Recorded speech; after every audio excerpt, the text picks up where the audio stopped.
Olá, seja muito bem-vindo à catequese da Paróquia Santíssima Trindade.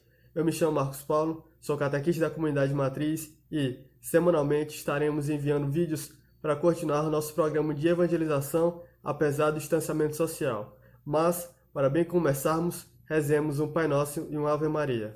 Em nome do Pai, do Filho, do Espírito Santo. Amém. Pai nosso que estais nos céus, santificado seja o vosso nome. Venha a nós o vosso reino. Seja feita a vossa vontade, assim na terra como no céu. O pão nosso de cada dia nos dai hoje. Perdoai-nos as nossas ofensas, assim como nós perdoamos a quem nos tem ofendido. E não nos deixeis cair em tentação, mas livrai-nos do mal. Amém. Ave Maria, cheia de graça, o Senhor é convosco. Bendita sois vós entre as mulheres, bendito é o fruto do vosso ventre, Jesus.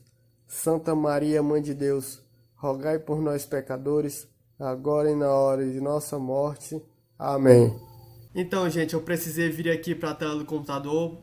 Eu vou utilizar alguns elementos gráficos como imagens, né? Que vão ajudar na compreensão melhor do assunto para vocês, certo?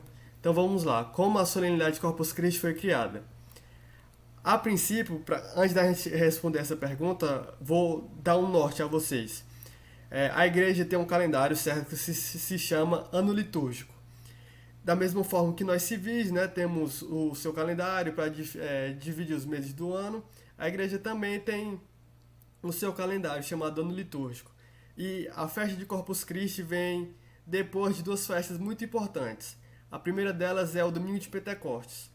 Jesus morreu na cruz, ressuscitou no terceiro dia, e depois do período que ele passou vivendo aqui na terra após sua ressurreição, que é o período da Páscoa, ele sobe aos céus e ele manda o Espírito Santo. O Espírito Santo desce sobre a Virgem Maria e os apóstolos que estavam reunidos no cenáculo, rezando no dia de domingo, que é o dia do Senhor.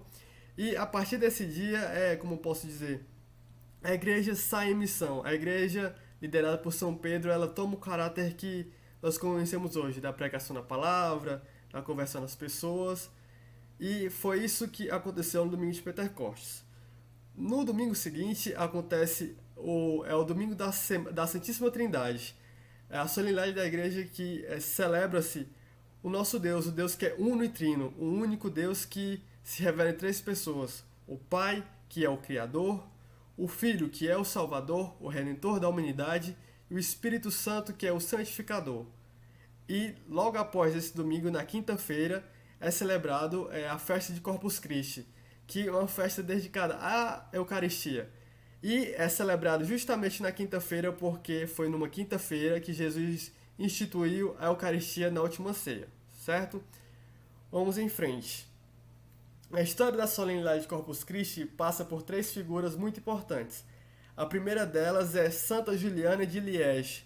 Ela foi uma religiosa que viveu na Bélgica, em Liege, e ela tinha uma aparição que Jesus revelou a ela, né, não só em 1209, como diz o texto, mas no decorrer da sua vida.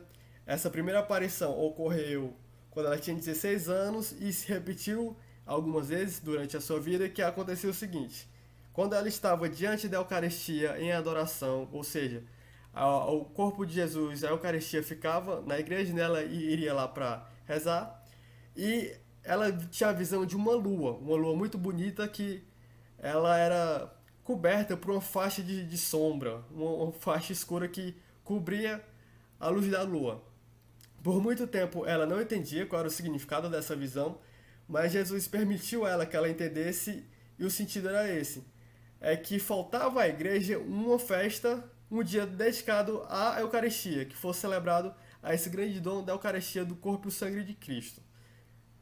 Passaram alguns anos, entra a próxima figura da história, que é o Padre Pedro de Praga. É um nome um pouco difícil, né? Mas vamos saber mais sobre a sua história. O Padre Pedro, ele era um padre alemão que viveu na região da Boêmia, que hoje, atualmente falando, ali na região da Europa Central, onde a Alemanha está, né, situada. E ele é um padre muito devotado ao seu trabalho, mas ele tinha um grande problema, que ele não conseguia acreditar que Jesus estava presente na Eucaristia. Por muitas vezes ele duvidava, é, ele não conseguia ter a fé necessária que nós cristãos necessitamos ter, né? Ainda mais como sacerdote, que consagra o pão e o vinho. Ele tinha essa falta, esse problema. Ele tinha dúvidas se Jesus estava presente na Eucaristia ou não. Ele não conseguia crer fielmente naquilo. Então, no ano de 1263, ele foi até Roma para reanimar a sua fé. Ele fez uma peregrinação até Roma e ele tinha como intuito rezar na tumba de São Pedro, né, que, por exemplo, hoje está na Basílica de São Pedro, que a gente costuma ver lá, o Papa Francisco rezando a missa. Os restos mortais de São Pedro estão enterrados lá e ele queria rezar no túmulo de São Pedro para reanimar a sua fé, para fazer um pedido, né, que ele desse a graça de acreditar que Jesus estava realmente presente na Eucaristia. Só que durante essa viagem ele parou numa cidade chamada Bolsena, certo? E lá ele celebrou a missa numa cripta. O que é uma cripta? É uma igreja, certo? Que ela tem uma parte inferior dessa igreja que algumas pessoas podem ser enterradas lá. Por exemplo, uma pessoa com fama de santidade, um santo, um padre, um bispo, são enterradas lá. Ou seja, a cripta é a parte inferior de uma igreja.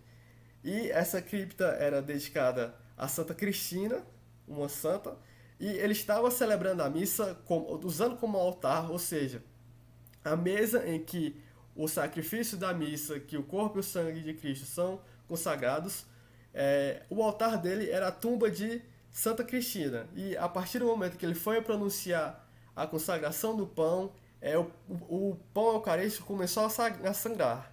Ou seja, começou a pingar sangue, manchou de sangue o corporal, que é o pano de linho que se cobre os objetos litúrgicos, que se cobre a Eucaristia, se cobre o sangue de Cristo também. Começou a manchá-lo também, manchar todo o altar. E ele ficou maravilhado com aquilo, né? Ficou muito nervoso por causa da situação. Ele, meio confuso, sem saber o que fazer, ele interrompeu a missa. E sabendo que o Papa da época, o Papa Urbano IV, vivia numa cidade ali que era não muito distante, meio próximo de onde ele estava, chamada Orvieto, decidiu ir até lá para comunicar a ele o milagre que tinha acontecido. Nesse slide que eu vou mostrar agora, dá para ver a distância de Bolsena, aqui na parte de baixo do vídeo, onde o Padre Pedro celebrou a missa e ocorreu esse milagre com a Eucaristia. E acima do vídeo temos a cidade de Orvieto, onde morava o Papa Urbano IV. Apesar da imagem não estar mostrando a capital da Itália hoje em dia, onde o Papa Francisco vive, que é Roma, fica um pouco mais abaixo do vídeo. Você pode perceber que é uma distância longa, né? Nessa época não existia carro nem nada, mas ele interrompeu a missa e foi lá contar o que tinha acontecido ao Papa. Chegando lá, ele se confessou com o Papa Urbano IV e comentou com ele: quando eu fui celebrar a missa, quando eu fui pronunciar a consagração do pão e do vinho, o pão começou a sangrar. E o Papa Urbano IV, né, ficou muito maravilhado com aquela narrativa e disse para o bispo de Bolsena: o que é um bispo? O bispo, ele é, como eu posso dizer, o representante da igreja, digamos assim, o representante máximo da igreja em um determinado local.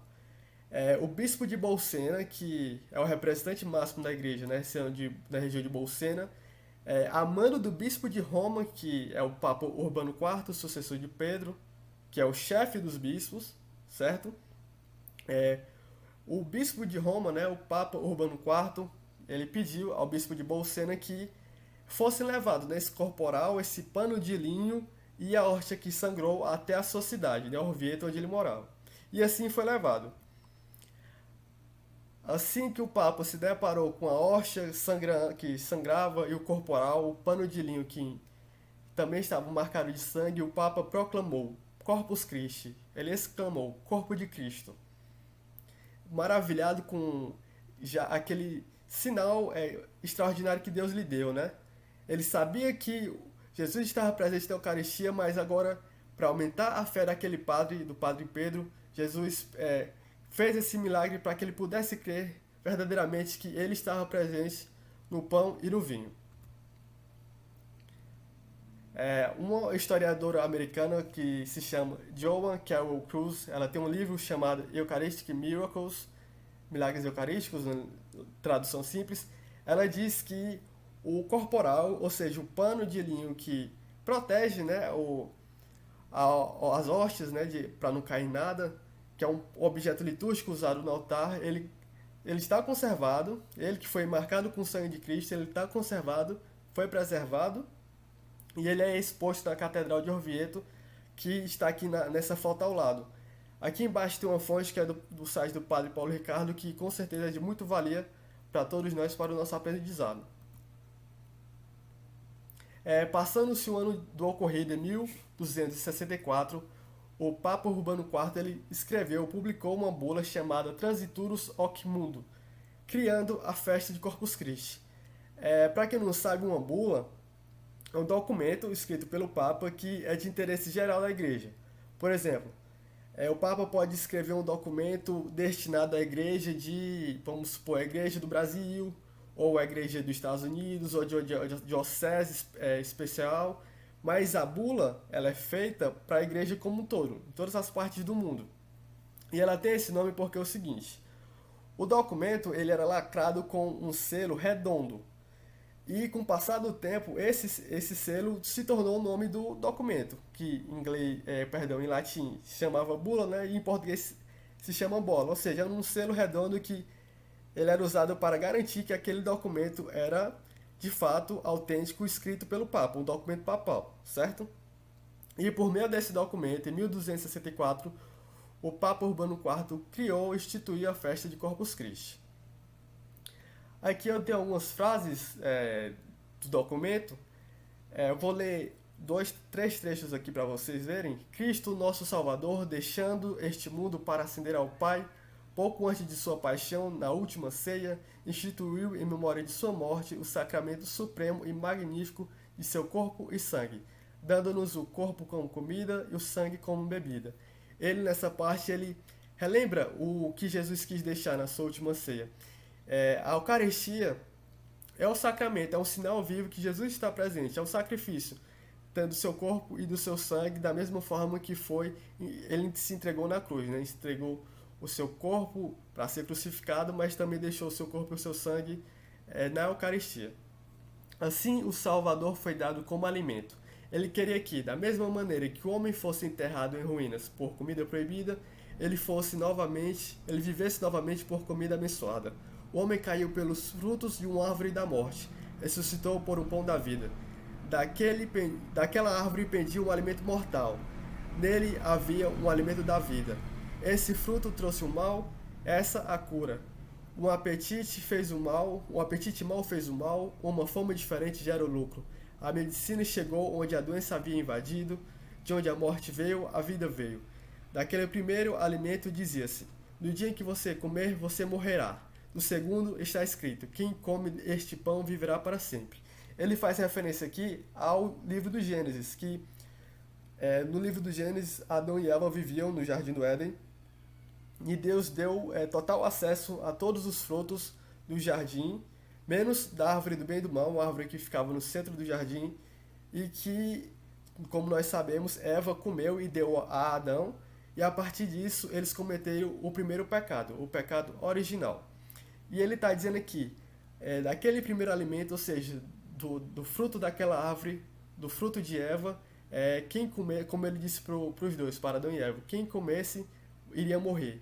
Mas agora Cristo diz que aquele que come a Eucaristia viverá para sempre. Ou seja, quando a gente se alimenta da Eucaristia, nós, como eu posso dizer, nós recebemos um passaporte para a nossa salvação, para a vida eterna. Razões para celebrar Corpus Christi. A gente já viu agora qual o contexto histórico da festa de Corpus Christi, mas por que celebrar Corpus Christi? Primeiro motivo: para amar nosso Senhor Jesus Cristo na Eucaristia. Jesus na Eucaristia não é só um símbolo, é uma presença. Ele está presente corpo, sangue, alma e divindade. Jesus é uma pessoa e ele está lá presente na Eucaristia. Ele quer ser amado por nós. E amando Jesus, nós preenchemos no nosso coração não apenas de uma sensação boa, de uma emoção, mas de um amor que realmente nós somos feitos para desfrutar. Nós temos sede de transcendência, ou seja, sede de eternidade. E amando nosso Senhor Jesus Cristo na Eucaristia, nós recebemos esse amor, nós completamos a nossa missão. Segundo ponto, para aumentar nossa fé na Eucaristia. Nós sabemos que Jesus está presente verdadeiramente na Eucaristia, né, no seu corpo, no seu sangue, mas muitas vezes nós vacilamos na fé, nós não nos apresentamos diante da Eucaristia com a fé necessária, às vezes não conseguimos crer, mas Deus quer que nós creiamos na Eucaristia. Quanto maior nosso fervor, maior nós receberemos o amor de Jesus. Quanto mais se dá amor a Jesus Eucarístico, mais se recebe amor de Jesus Eucarístico. Então, é necessário que sempre a gente aumente a nossa fé na Eucaristia, não só na presença dele, mas que ele é o pão descido dos céus, que nos sacia, e que, como São João Paulo II dizia, naquela pequena hóstia que o padre distribui na missa para cada fiel, está a solução para todos os problemas do mundo, a solução para todos os problemas que existem na Terra. Em terceiro ponto, para reparar os pecados cometidos contra a Sagrada Eucaristia. Jesus na Eucaristia foi feito para ser amado, mas muitas pessoas o difamam, dizem que ele não está presente, fazem coisas absurdas com a Eucaristia, coisas, por exemplo, profanações, gente que rouba a Eucaristia para fazer rituais satânicos, pessoas que comungam em pecado mortal. A igreja diz que cada fiel, para poder comungar, poder receber o corpo e o sangue de Cristo, deve estar em estado de graça, ou seja, a pessoa vai a um padre, confessa os seus pecados, recebe o perdão, e só a partir disso ela pode receber a Eucaristia. Mas muitas pessoas não fazem isso e comungam em pecado mortal, ou seja, comungam em inimizade com Deus. Isso fere gravemente o coração de nosso Senhor Jesus Cristo. Então, é um dia também da gente reparar essas ofensas cometidas ao nosso Senhor Jesus Cristo, que foi feito, na Eucaristia ele foi feito para amar, para ser honrado e não ser maltratado e ser alvo de blasfêmias e coisas do tipo. Duas coisas bastante características da festa de Corpus Christi é a procissão eucarística. Quando termina a missa de Corpus Christi, o Santíssimo sai em procissão, ou seja, o Santíssimo Sacramento carregado pelo padre sai em procissão pelas ruas, e da mesma forma que Jesus, no primeiro momento, vem até nós por meio da Eucaristia, nós caminhamos com ele, nós o expomos esse grande milagre por meio das ruas dos nossos bairros, que é a Eucaristia. Essa é uma foto, como você pode ver abaixo, da Diocese de Anápolis, que fica lá em Goiás, em que mostra uma procissão eucarística no dia de Corpus Christi. Na segunda foto, gente, a gente pode ver aqui os tapetes de Corpus Christi, que é o seguinte, é uma tradição que praticamente muito forte no Brasil e no mundo todo, que são de fazer tapetes com serragem para mostrar, né, os elementos da fé. Como você pode ver aqui, tem a Sagrada Eucaristia, e isso é algo muito forte no Brasil inteiro, no mundo inteiro, e também está presente aqui na nossa paróquia. Essas aqui são fotos que a Júlia, que é a catequista da comunidade matriz, me forneceu, que são dos anos de 2018 e 2019, que os tapetes foram confeccionados, né? Você pode ver aqui na última foto, que é à direita, que há até alguns fiéis fazendo seus desenhos, né? Que eles são feitos, esses tapetes são feitos com serragem, que são pintadas, né, de diferentes cores para que sejam feitas os tapetes. Então, pessoal, esse foi o vídeo sobre Corpus Christi. Eu espero de coração que lhe sirva, né, para você crescer em amor, em devoção e conhecimento sobre nosso Senhor Eucarístico, e sempre confiando na proteção da Virgem Maria, Mãe de Deus e Nossa Mãe. Assim eu me despeço. Estamos e estaremos sempre reunidos em nome do Pai, do Filho e do Espírito Santo. Amém. Que Deus te abençoe e a gente se vê no próximo vídeo. Tchau!